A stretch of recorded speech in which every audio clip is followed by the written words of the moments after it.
1 Samuel 25. We read a story, your header in the Bible might say David, Nabal, and Abigail.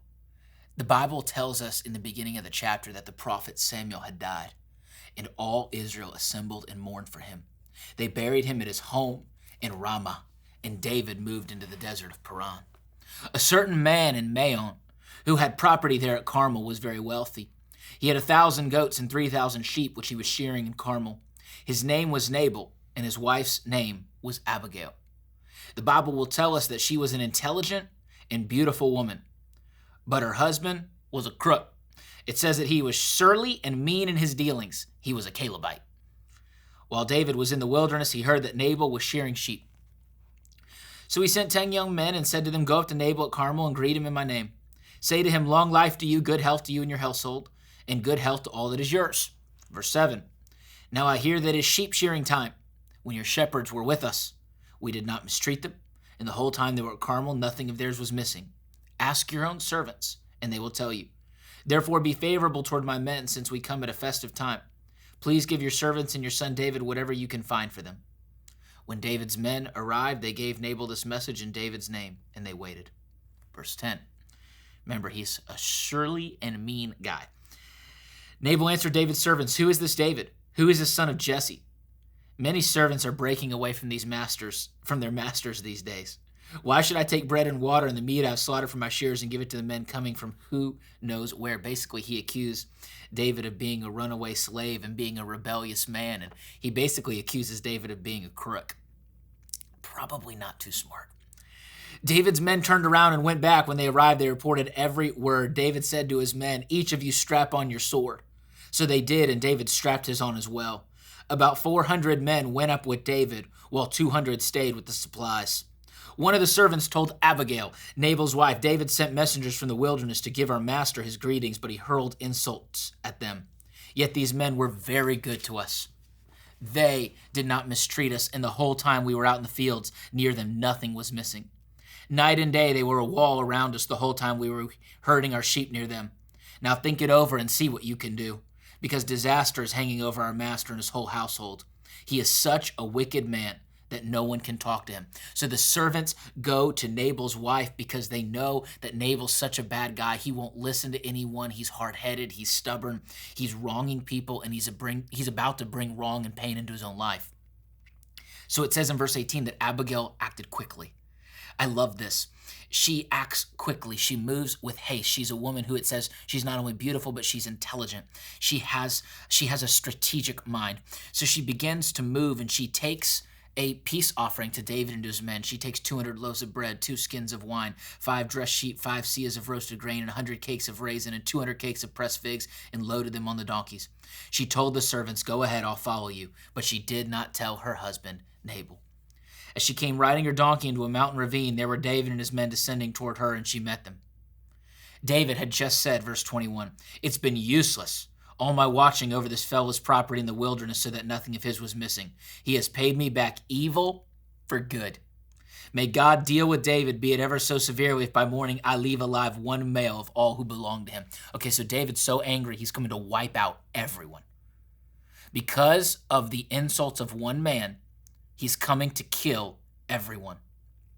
This story is a warning for you and for me that we need to be careful, that we don't allow our anger to rule in our life, that we don't allow our emotions to lead, but that we make wise choices and teach our feelings to follow. If you are led by your feelings, you will be led into trouble at different points in your life.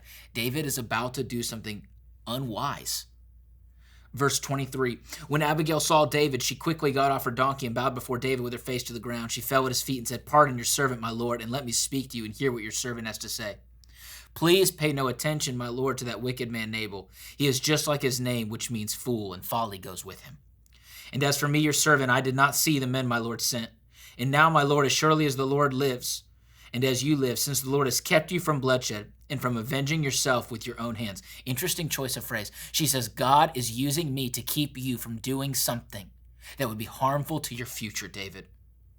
May your enemies and all who are intent on harming my lord be like Nabal, and let this gift which your servant has brought to my lord be given to the men who follow you. Please forgive your servant's presumption, The Lord your God will certainly make a lasting dynasty for my Lord, because you fight the Lord's battles, and no wrongdoing will be found in you as long as you live. Even though someone is pursuing you to take your life, even though Saul has betrayed you, even though you're not a rebel, you're not someone who's living in rebellion like my foolish husband implied. You're a godly man. The life of my Lord will be bound securely in the bundle of the living by the Lord your God. But the lives of your enemies he will hurl away as from the pocket of a sling. When the Lord has fulfilled for my Lord every good thing he promised concerning him and has appointed him ruler of Israel, my Lord will not have on his conscience the staggering burden of needless bloodshed or of having avenged himself. And when the Lord your God has brought my Lord success, remember your servant. David said to Abigail, verse 32, Praise be to the Lord, the God of Israel, who has sent you today to meet me.